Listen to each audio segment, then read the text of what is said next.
তো দেখো, আজকে আমরা কৃষ্ণনগর গেছিলাম কিছু কেনাকাটার জন্য। তো মা বলল চল বুড়িমাটাকে একেবারে দেখে আসি, কারণ মা আর কালকে আসবে না, মায়ের প্রচণ্ড পায়ে ব্যথা। মা আজকেই দেখেছে দু তিনটে।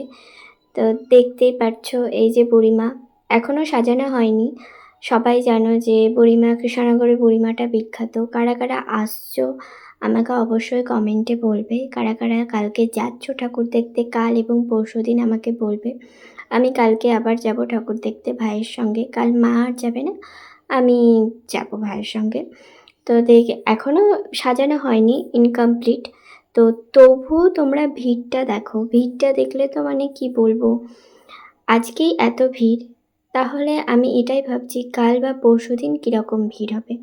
এই যে এই লেভেলের ভিড়, আমি শুধু এটাই ভাবছি কালকে আমরা এই জায়গাটায় ঢুকতে পারবো কিনা, বা পরশুদিন এই জায়গাটায় আরও আর ৫ জন লোকেরা এখানে আসতে পারবে কিনা।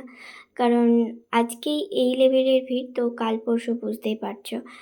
আর কারা কারা আসছো আমাকে বলবে, কালকে যারা যারা আসছো আমাকে কমেন্টে বলবে, তাদের সঙ্গে দেখা হবে। তো যাই হোক, যে কটায় গেছিলাম সে কটা তোমাদেরকে দেখালাম। ভালোভাবে তোমরা আজকেই দেখে নাও। যারা আসবে না তারা ক্যামেরায়, এই যে তোমাদের জন্য ভিডিও বানিয়েছি, তোমরা ভিডিওতে দেখে নাও। এই প্যান্ডেলটাও সুন্দর হয়েছিল কৃষ্ণনগরে। এবার প্রত্যেকটা প্যান্ডেলই থিমই সুন্দর হয়েছে। আমি সব প্যান্ডেল ঘুরিনি, সব প্যান্ডেল ঘোরা সম্ভবও না।